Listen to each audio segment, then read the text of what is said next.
Halo guys, saya di sini akan menjelaskan tentang Perang Diponegoro.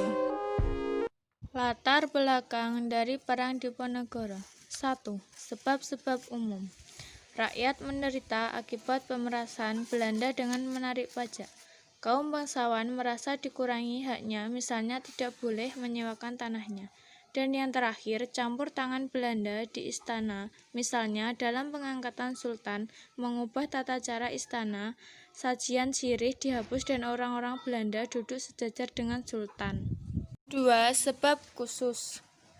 Pembuatan jalan melalui makam leluhur Pangeran Diponegoro tanpa izin di Tegarejo merupakan penghinaan sehingga Pangeran Diponegoro mengangkat senjata pada tanggal 20 Juli 1825. Pembantu-pembantu Pangeran Diponegoro adalah Kyai Mojo, Sentot Ali Basa Prawidirjo, dan Pangeran Mangkubumi.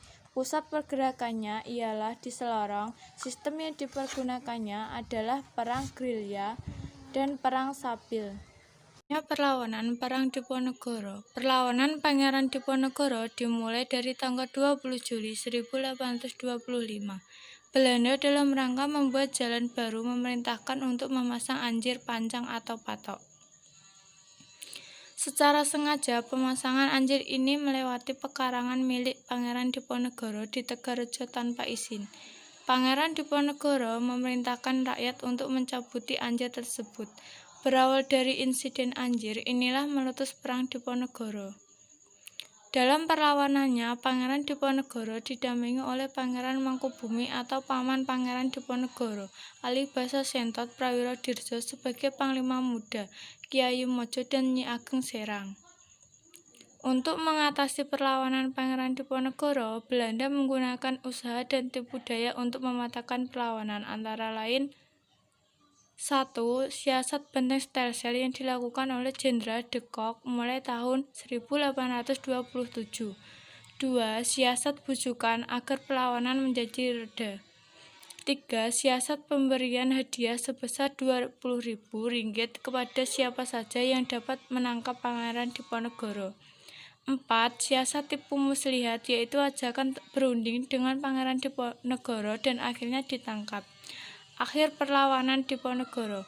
Perang Diponegoro berakhir setelah Belanda berhasil menjebak Pangeran Diponegoro dalam sebuah perundingan di kota Magelang pada tahun 1830. Pangeran Diponegoro akhirnya ditangkap, kemudian diasingkan ke Semarang, Batavia, Manado, dan berakhir di Makassar. Pangeran Diponegoro akhirnya wafat tanggal 8 Januari 1855.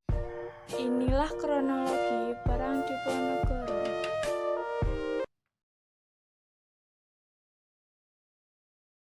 Saat-saat ini sudah diketahui oleh Belanda dan oleh sebab itu Belanda pun bergerak cepat dengan mengirimkan pasukannya untuk menangkap pasukan Pangeran Diponegoro. Gawat Pangeran, Belanda sedang menuju ke desa kita dengan bersenjata lengkap. Tenang, jangan panik. Segera kemasi semua persenjataan dan perbekalan secepat mungkin. Dan siapkan kuda untuk larian kita ke Gua Selarong. Siap laksanakan Pangeran.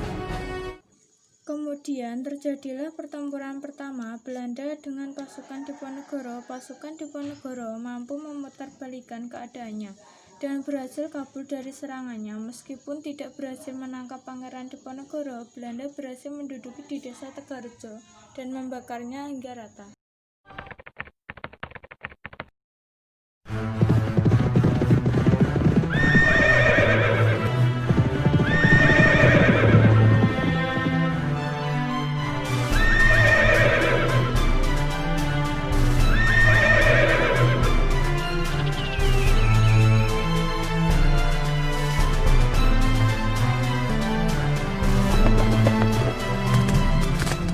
Kemarin kita telah diserang, ada Jawa sudah direndahkan, dan rakyat makin tersiksa. Apa kita akan berpangku tangan dan hanya manut pada perintah para penjajah itu? Apakah kita akan diam saja melihat mereka bertindak sesuka mereka di tanah air kita? Tidak Pangeran. Mari kita semua satukan kekuatan. Angkat senjata kalian, Pangeran, Kiai, Jawara, petani, pedagang, semuanya. Kita kobarkan semangat kita untuk membebaskan tanah Jawa dari para penjajah negeri ini. Allahu Akbar. Allahu Akbar. Allahu Akbar. Allahu Akbar.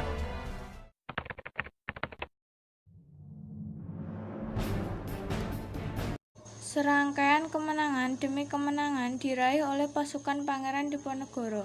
Desa-desa yang dahulu dikuasai oleh Belanda diduduki kembali oleh pasukan Pangeran Diponegoro dengan menggunakan siasat pandeganya. Selain itu, jalur pembekalan pun sudah diputus sehingga semua pembekalan milik Belanda direbut dan diambil alih oleh pasukan Pangeran Diponegoro.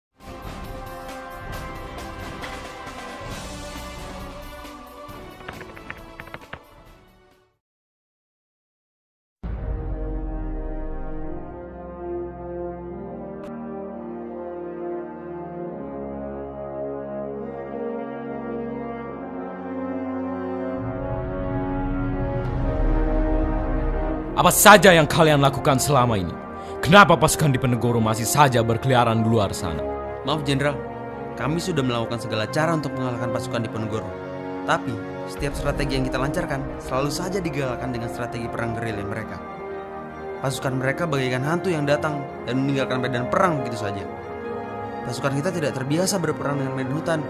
Sepertinya kita membutuhkan strategi lain, Jenderal. Begitu hebatnyakah mereka? Cassius, apa strategi yang akan kau gunakan jika menghadapi tentara gerilya? Baik, Jenderal.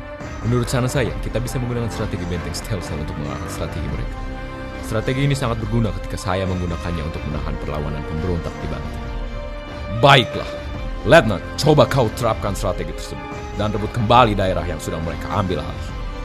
Siap, laksanakan, Jenderal.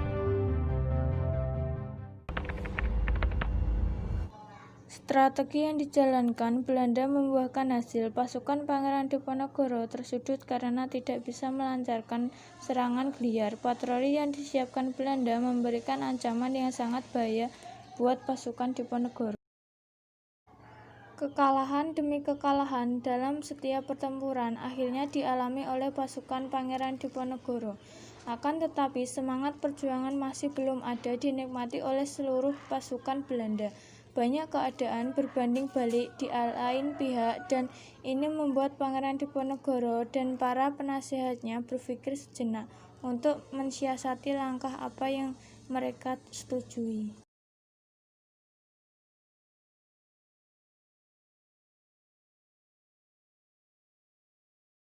Akibat kekalahan yang sulit serta konflik yang muncul antara Kyai Maja dengan Pangeran Diponegoro, Kyai Maja membawa serta 500 pasukan terbaiknya bertemu dengan Belanda di Melangi untuk mengadakan perundingan.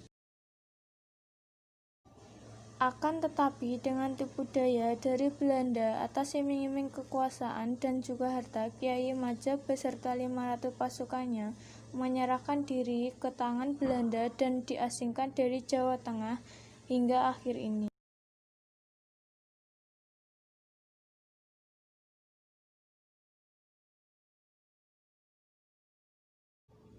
Setahun kemudian, setelah sekian banyaknya melewati pertempuran dan juga luka akibat tekanan fisik serta beberapa pasukan Belanda yang ditimbulkan Panglima Diponegoro, Sentot Alibasa pun menyerahkan dirinya pada Belanda. Dia beserta 500 pasukannya diasingkan ke Sumatera Barat dan sampai bertugas melawan Patri pada tahun 1832 sampai 1833.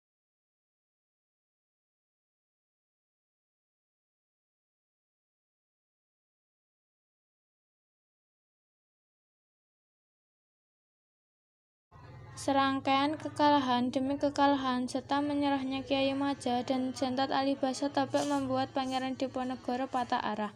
Perlawanan terus-menerus dilancarkan meskipun kini keadaan Pangeran Diponegoro sedang sulit. Strategi Banestausa, Belanda telah memutuskan jalur pembekalan pasukan Pangeran Diponegoro. Rakyat dan pasukan dalam kondisi tertekan. Pada tahun ini pun terjadi sesuatu dan akhirnya membuat Pangeran Diponegoro bersedih. Paman sekaligus penasehat militernya Pangeran Kabehi beserta anaknya gugur di medan perang.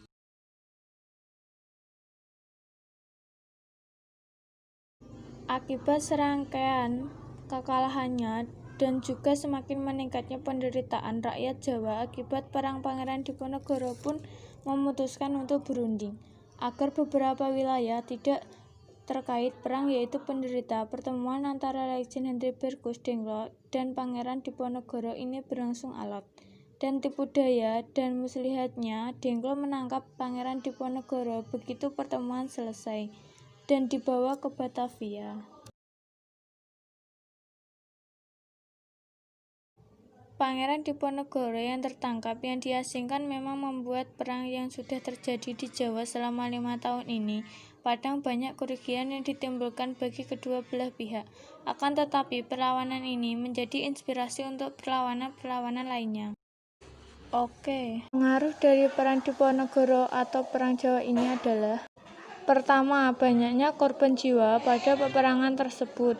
Sekitar 200.000 orang penduduk Jawa tewas dalam perang tersebut, ditambah 7.000 pasukan Diponegoro dan 8.000 pasukan Belanda.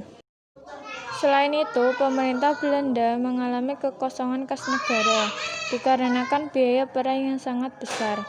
Karena hal itu, Belanda menerapkan sistem tanam paksa atau kultur stelsel.